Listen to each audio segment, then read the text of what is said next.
Today on the podcast, I'm going to introduce you to Lori Harder, which I'm sure all of you know her because she's a powerhouse superstar.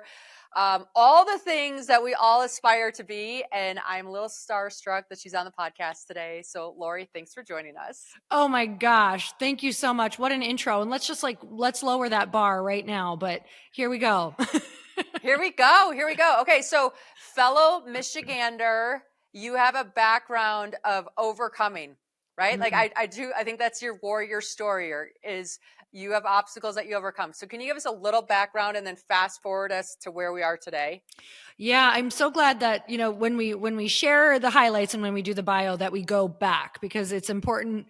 My mission in life is to be permission for people who feel like they can't because maybe they don't have, the family that supports them or the network or the education or whatever that thing is that, we've all chosen to cling to for a few years of our life to tell us why we can't do it. And so, going back to Michigan, where I was from, Upper Michigan, super small town in Upper Michigan, and, probably 3 hours to get to anything that really resembled a city through the woods. And I was also raised in a very restrictive religion where I wasn't allowed to hang out with or associate with anyone outside of my religion. And I homeschooled through high school. So I actually spent my teenage years going door to door, like talking about the Bible, trying to recruit people into my religion. My first job out of college was cold calling. I'm like, this is the worst job ever. And now I live in Utah, and I swear like everybody sells the religion for a couple of years before they go to college. And it is the worst, best experience you can have for the rest of your life because Truly. It sets you up for so much. It was the greatest experience looking back, but it was extremely challenging, at the time, because you are one of very few within this town where it's like nobody else understands what you're doing, what this is. They weren't familiar with it. So I can trace back so much of my success to getting used to the feeling of being rejected. And my recruitment rate was 0 out of all of the years that we did it. So I'm used to that rejection. But being from that small town, being in a religion where we weren't allowed to hang out with anyone outside of that, I didn't have really high aspirations for myself because it wasn't something that was encouraged. It wasn't encouraged to go to college. It wasn't even encouraged to go to high school. I was actually told that I probably wouldn't see 20 years old in this system of things. So I really didn't think that I wasn't planning for the future at all. And as a teenager, I started to get these feelings of like, oh my goodness, I'm starting to feel like maybe there's more for me. I did not know what that meant. I didn't even know what it looked like.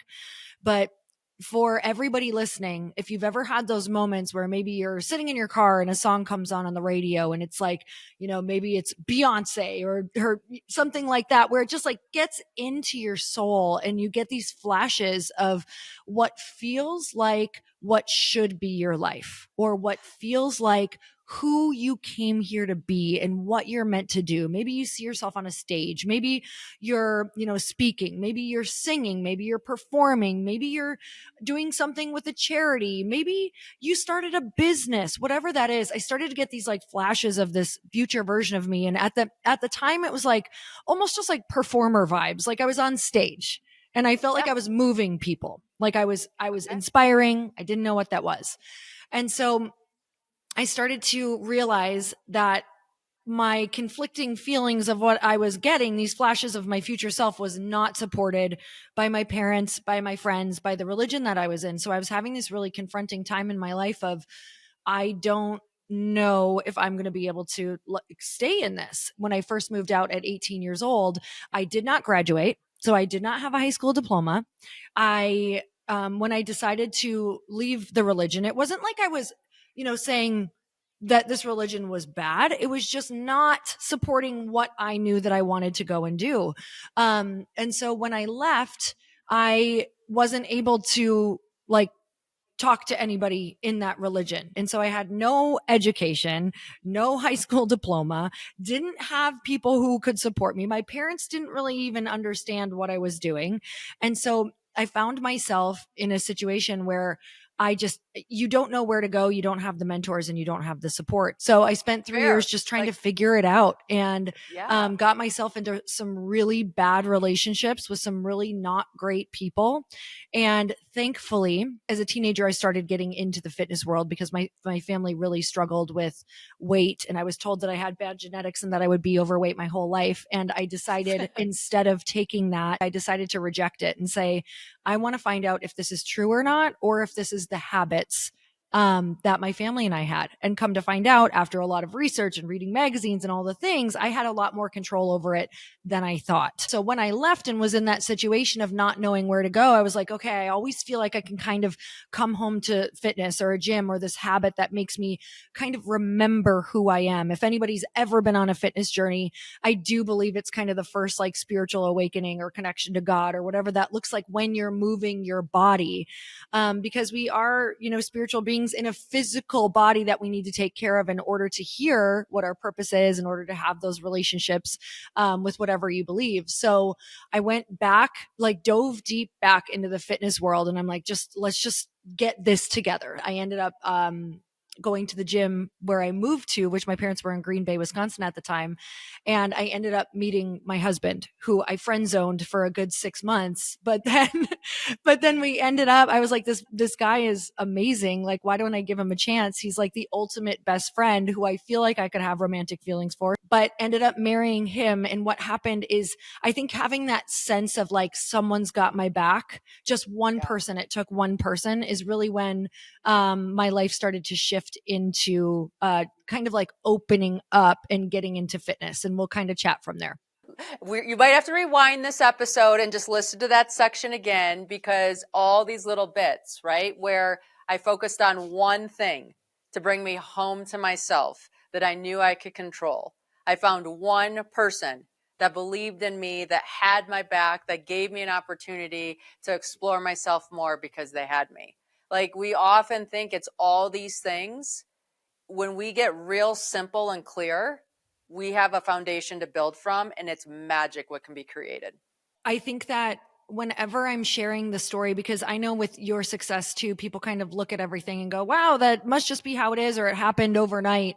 It is so many years where you feel like nothing is happening. So many of those years I look back, and while I felt like nothing was moving, there was so much going on. And so many of the trials or the waiting period, there was a reason for it. And I can see why. And, in life, it's like the number one thing that I feel has been such an asset to me that I learned through that time period is patience. And I think fitness from the very beginning taught me that, you can work out for a year and you might not even see the results. And it's not until you really start dialing everything in, right? You understand how it works because you've laid that foundation and that was underneath there and was ready to be revealed once the discipline and the plan and the right people and the habits and everything got dialed in. That discipline, I mean, to me, that is interchangeable with self-love. I do believe that we get it mixed up where self-love is like, take time for yourself, sit and journal. It's all of those things. Take a bath. Yes. But until we can get disciplined enough to really give ourselves the things that we truly need, which is taking care of your health, really watching what you eat, the really hard things are the things that are going to love you back the most and completely change your life. Yeah. And just that question, right? Like, I think if we give ourselves the space to ask this question, is this thing loving me as much as I love it? Oh my Okay. gosh. It's really easy to put it in terms of food. Mm-hmm. I love mushrooms. Mushrooms do not love me. Okay. Food's an easy piece because it gives you such immediate feedback. But when you're around certain people or you're in certain environments, finding a new location that allows you to be you most of the time, finding people that allow you to be like, you know what, Jen, that's not your best version of you. Like, let's call that out and see what's going on. That's self-discipline, that self-awareness, that do you love me as much as I love you?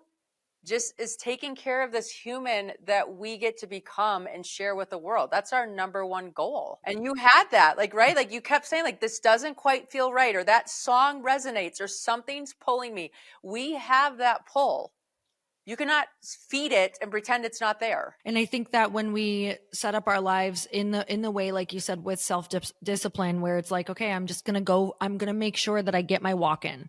I'm going to make sure that the first thing I eat is not sugar. It's crazy how much this outside external, I believe it's God, some people, universe, energy, whatever you're connecting to, that will help fuel you and guide you. And when we get away from that, that's really when we're lacking in our self-discipline, is because now we're like doing all the things that make us comfortable that block that voice out. You're relying on yourself. And when you rely on yourself, it's the weakest that you will feel, especially when there is something so much bigger than us to help us if we just dial in that self-discipline. In your journey, you've made some wrong turns or had things, maybe not wrong turns, just had things not work out like you anticipated. Mm-hmm. And you had the courage to say, okay, this didn't work. I'm done.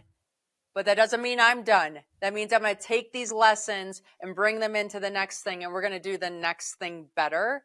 And I think so many people get stuck in a moment and then have that moment be their entire story instead of saying, like, this is a moment, here's what I learned, let's keep climbing. Mm-hmm. So can you walk us through, because you had the wine business that didn't turn out the way that you originally had started it to and hoped it to be, and you spun all that energy into the new business, which is going gangbusters. So fast forward, I was in the fitness world for quite a while and I loved it. So the thing that I picked up from there is, I love to still have a glass of wine, but I wish that it was lighter. Like I don't actually love the heaviness to it. And I also wrote a book about connecting with women and breaking through superficial friendships, and that these connections can help you actually reach the next version of yourself and all of your goals. So let's kind of combine those two things, and I'll tell you where I was at for creating this wine company. So it was a light wine spritz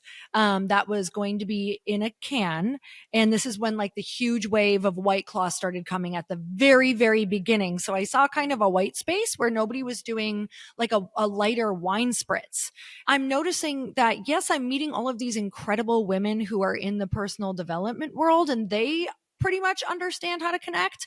But all of these mainstream women that I was also meeting, because I had just moved to LA not too long before this, and I would go to all these networking events to try to connect with women and, talk about business or life or whatever.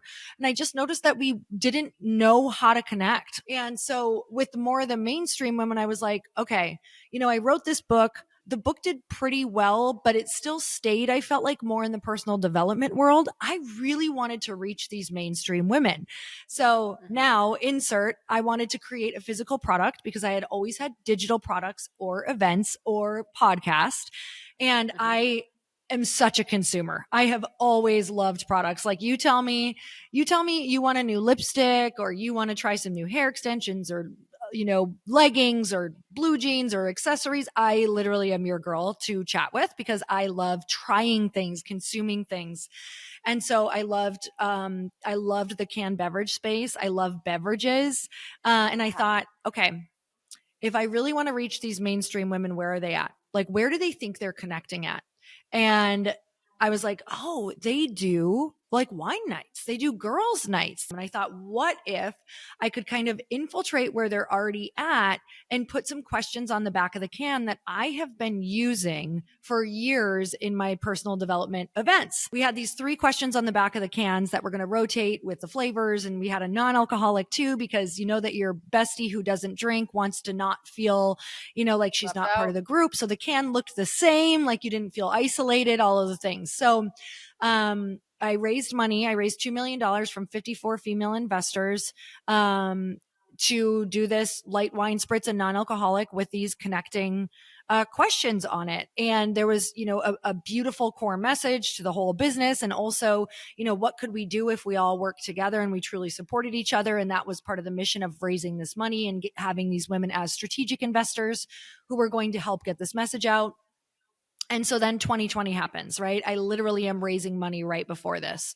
And so I'm like, that's okay. We're going to keep going. Like, I'm not a quitter. Are you kidding me? Look at my life. I have not, ever since I actually decided to not quit, which wasn't until my mid 20s, like, I'm like, I'm never quitting again. Like, I understand that you will get a result because of fitness. Like, it was so much a part of my DNA. I understand that if you just don't quit, you're going to get some form of result. So kept going, kept hitting wall after wall after wall, because now as a much more seasoned business owner, still not totally seasoned, but now that I'm, at the place that I am, I can look back and go, if I was going to start a business, I wouldn't start the most highly regulated business. Whenever you say highly regulated business, with a lot of, red tape and laws and all of the things, you're going to have to spend so much money. We're in 2020. I'm hitting all of these walls. Money's going down really quickly. We're burning through teams because they can't get us to the finish line, because whether it was a pandemic, that's literally what they called it, because they had an aluminum shortage for our cans during that time, where we spent 6 months just trying to secure cans, like crazy things like this. I had this moment where I'm like, okay, I am halfway through this money and we are not getting, like, I don't even know if we're close to a finish line. We had some legal things come up where they wanted our investors to do certain things that half the investors were not willing to do. So I was literally between a rock and a hard place, because if you can't get your investors to do certain things, they wanted their fingerprints because it was, alcohol. And I'm like, my investors shouldn't be tied into this. It was just, it was an entire mess where it was like the universe was like, okay, maybe we should look at something else while you still have half of this money left. And the mission was never about the product. Like, the mission was to show women that no matter where they're at, together we can do anything. And you're probably only one person and one skill set away from learning how to do the thing, or hiring the person who could get you to do the thing of your biggest dreams. So I was like, what if we just changed the product? Now that it's 2021, 2022, where people were actually stopping drinking because the pandemic made them drink too much. A lot of my investors had actually quit drinking. A lot of my investors were super on the health train more than ever. And I was too. And it was like, what if we did something more aligned, that was easier to market, that didn't have all the red tape, that felt like something we wanted to use every single day? What if, now that I have a lot more experience in this, we did something that could be on subscription, so it could be a much better business model? What if it was something that brought people together still, but in a different way, and really helped them to feel better in their life and gave us some results that we wanted? And so it was a really tough decision to pivot. We actually had this idea of Getgloci, which we'll talk about in a minute, but Getgloci is a skin routine that you can drink. It's essentially like adding a ton of amazing benefits for your skin and your gut to your daily hydration packet. So, most of us were already spending a ton of money on just expensive salt and sugar for our hydration packets. And I'm like, what if we added some really good stuff to this, so that it was kind of like, if you could only do one thing for yourself a day, you did this. And that's what we had started thinking of creating as an upsell to the other product, because we're like, wait a minute, like, we're probably going to need something that's going to bring in more money that you can put on a subscription, because this may not go as great as we thought in the beginning with where we were at. So come to find out, we decided to not bring it to the finish line, because we didn't even think that we could at that point. But we had this kind of like little backup plan that wasn't fully the idea I just said, but it was partially the idea I just said. And we're like, what if we just said, we're going for this? I had some mentors who were like, no, this is normal. You're going to pivot. Like, this is what you're going to go into, and you're going to do it this way. And this is what you're going to tell people. And here's how you're going to launch it. And without that, I think this would have been, it wouldn't have been anything near what it is now. And it may have been a complete failure. But at the time before the pivot, when you don't know these things and you haven't necessarily gotten that advice yet, I was up in the middle of the night for probably a good 3 months, every single night at 2 a.m., like anxious, depressed, scared. I raised $2 million from not just people, but from my best friends, from mentors, from people who connected me to celebrities. Like, it was so much pressure. When we're building something, I don't even know if I can name a business that started with this is what we're going to do and ended with this is what we're going to do? Uh, I think all of them go through these like, hey, this is what we thought, or we started as this and then we expanded into all these things. And just having that commitment with that flexibility. The digital course world or events or whatever you want to do, whether it's a product like I'm doing now, they call it, beta and test launch and an idea. And, it's a deck for an idea. It's not necessarily going to be the thing that you're going to launch with. And I think that in this very entrepreneurial world of like people really wanting to be entrepreneurs, I think we lose so many people in that phase because they think that their first launch is what their business is going to be. And I'm like, oh my God, that was just your testing ground. What did that failure tell you? Like, you actually you don't necessarily want failures, but they're the most powerful thing, right? I mean, I can't tell you how many things that we've launched where we're like, cool, one person signed up. All right, what do we need to do different? Because even though we just launched like 2 weeks ago and we said that was the launch, guess what? We're going to do a whole relaunch in 1 month because something was off. Is it our messaging? It can't be the program because they haven't even gotten into the program yet. So don't mess with the program. And I think that's what people do. I think that they go and they try to change all the things that aren't wrong, and they focus too much on the wrong things rather than really looking at the data and asking people and looking at the market and the timing of the product and whatever it is. There's so many things that you can tweak before you call yourself a failure. You got this feedback. You're like, okay, this is going to look different than what I thought. You were smart enough, which I think a lot of people miss this. How did those conversations go? So I talked to this is when I brought in a lot of mentors, and I was like, what does this look like when you roll this out? Because, even though I am clear now that this is a much better idea, it's a much better, fit for the timing of the world. It's a much better market fit for, everyone that's going to be sharing it. It's a better fit for my skill set. It's, way more cost effective for how we want to market, like in our marketing skills, all of the things. It was so much better. And so I got a lot of mentorship and guidance on how we're going to roll this out in a really powerful way of getting them reignited and re-excited about why this is actually a much better idea. And so they got re-excited. They're actually huge supporters now again. And I have to say, at the moment, because you're already feeling stressed, of course that doesn't feel good. Of course you're like, oh my God, I just need people to support me right now. But it was one of the biggest blessings to have those really hard emails sent to me. And it was one of the biggest blessings to like be dreading those phone calls and get back on and like learn to, breathe through it and re-pitch and re-get people excited because if I really want this company and if I really want to be the leader that I want to be, I don't get to practice how to be that leader. When we're women in business like that, it can get really emotional, and it helped me to pull the emotion out of it and to really step into their shoes and always come from a place of like, where are they at? Like, why would they send this? How are they feeling? How can I relate to them? How can I let this not be an emotional transaction and like really just come from it from a place of a business owner, of somebody who is a lot more just like, pulling the emotion out of it. And I think that I've gotten so much better with that. No, and like even just hearing you say this, when we learn how to be on the same side as the other player, and like, this is the problem. The problem isn't me versus you. The problem is here. And so how do we say like, okay, here's what you're feeling from it. Here's what I'm feeling from it. We have this problem. Where can we meet to get there? It's like relationships, Totally. right? Like if, you have to be on the same side. You have to say like, and separate yourself from that. And the better you get at emotionally distancing yourself from the problem and emotionally connecting yourself to the person that you want to have the relationship with and build with, the more success you'll have.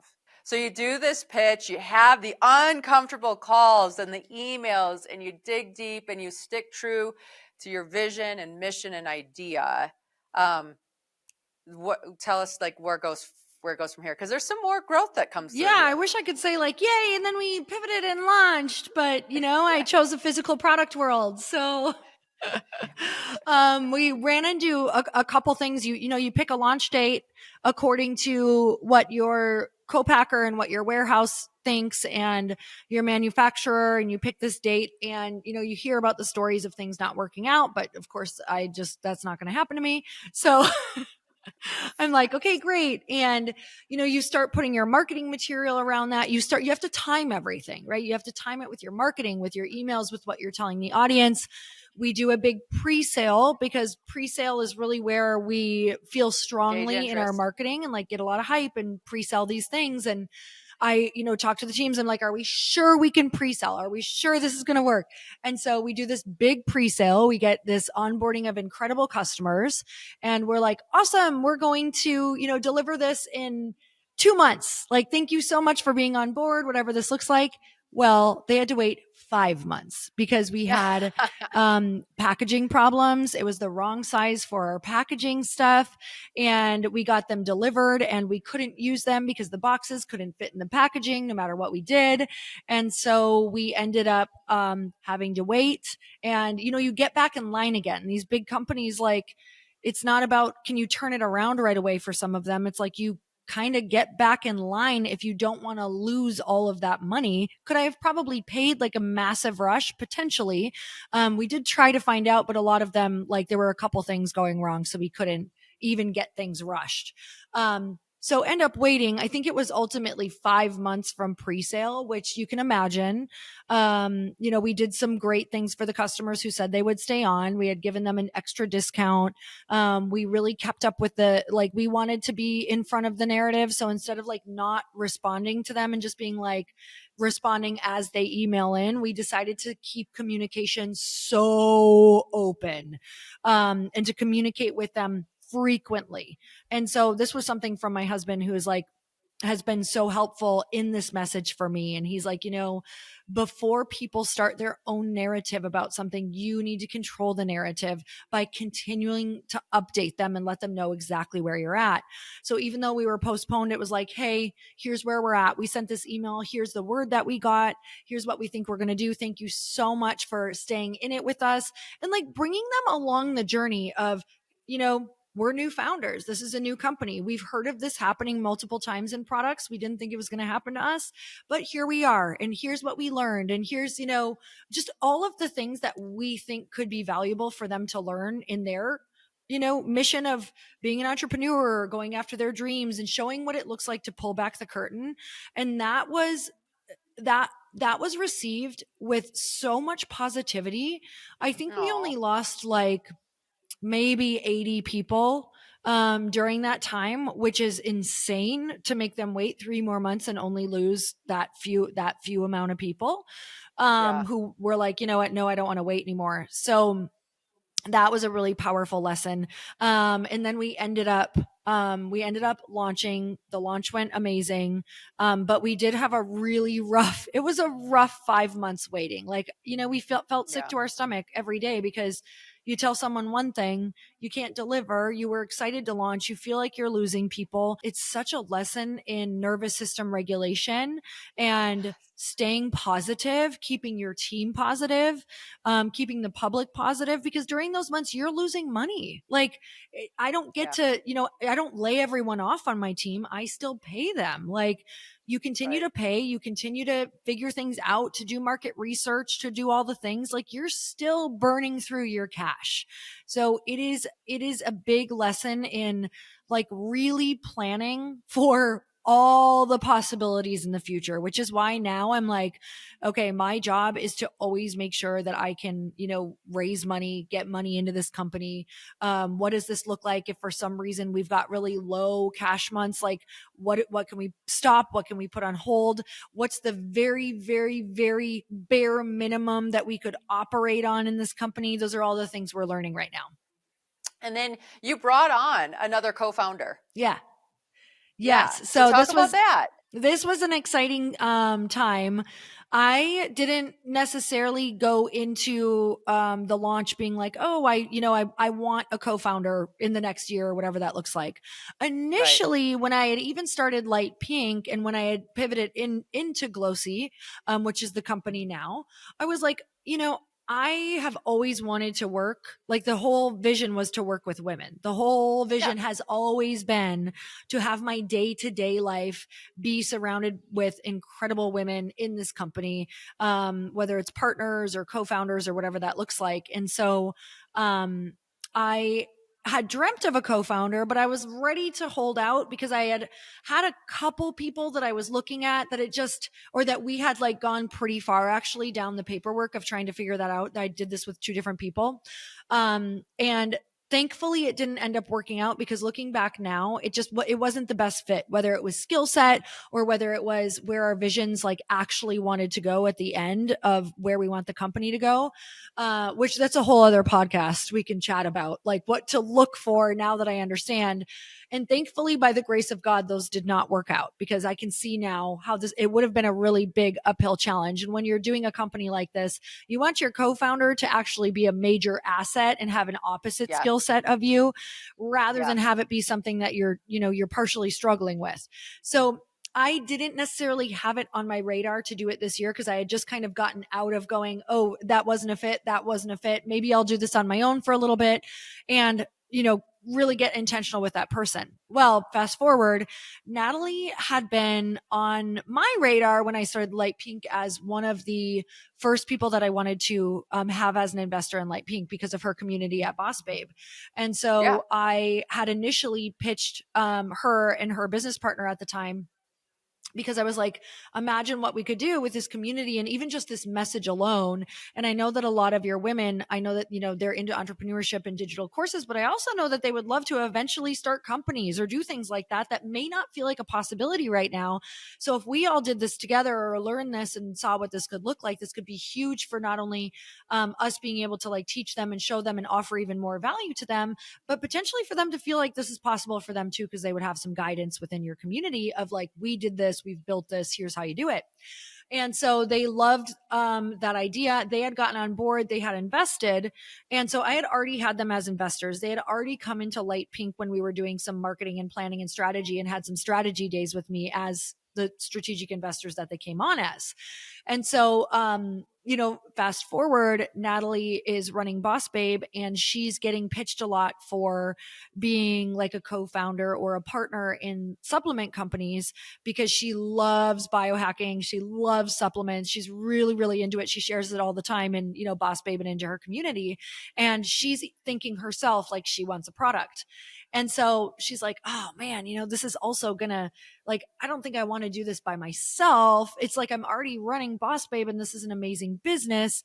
What's already in my life? And she's like, she had come to me and said, if I want a bigger, like, I would love to play, I don't know where you're at, but I would love to play a bigger role in Glossy because every time I think of starting a company, it would be a company just like Glossy that I'm already a part of.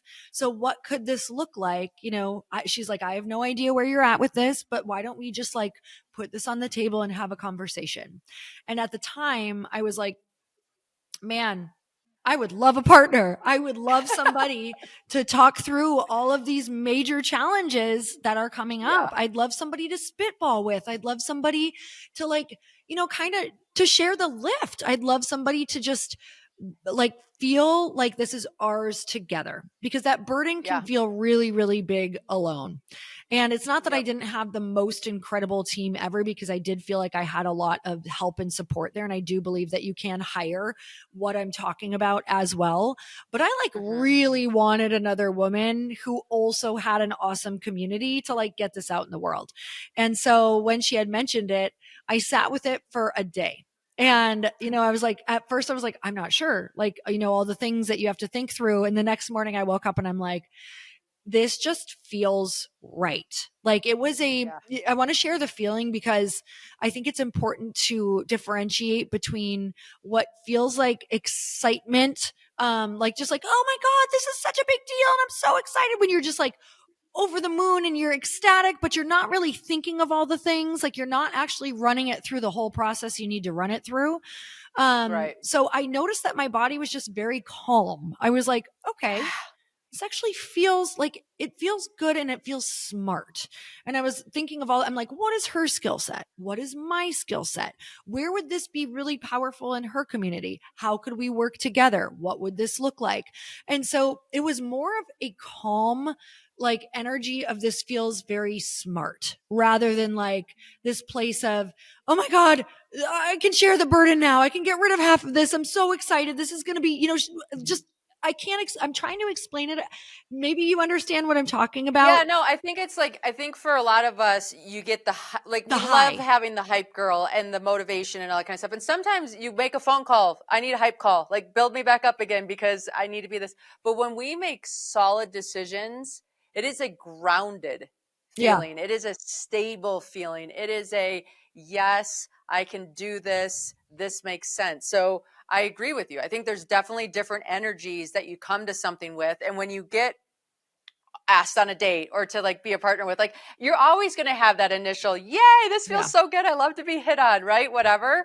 But then you sit with it and you're like, okay, but is this something that's sustainable? That this energy, because we can't sustain like love at first sight. Totally. We have to have the core pieces. And so when you can come to something and be in your center and say yes, it's a different strength to be able to move forward with. Yes. And it was, something that I really was able to compare to is, the women previously that I was looking at for partners, freaking amazing women. Like they're incredible, but it wasn't a good fit. But because of the place that I was in and the energy that I was making decisions from, mind you, this was before I launched. This was before the pivot. This was a place of like, I wasn't feeling confident. I was still feeling like very, like unsure of myself. I felt like I had failed and I felt like I needed someone else to help me in order to make this a success because I had lost my confidence. And so I wasn't looking at everything. I will be honest. Like I can look back and go, I was totally choosing to avoid certain things. My husband was bringing things up about why it may not be a great fit. And I was not listening because I was in such a place of fear and lack that I felt like I had lost the thing that was going to make this successful. And so I'm glad that it fell through. God really had my back on that one because now I was making it from a place of, I had a successful launch. Like I did good on my own. Like I felt really, really good. I felt strong. I felt clear on the direction because before it was like, if you would have asked me the direction, I would have said, cause one of the women had like been familiar with this, like the supplement industry. And I would have said, I don't know. What do you think? That's what I would have said. Instead of here's what my gut is telling me. Here's what I know about being a consumer. Here's what I know about the women in my community who are consumers. And so if I can spare you from one thing, like even though you're in a place of fear, even if you had a failed launch, even if you're in a place of lack, don't make partnerships while you're in that place. Give yourself some time. Do what it takes to surround yourself with people who will kick you back in the game, give you that tough love, ask them the hard questions about yourself and where you're lacking and what you need.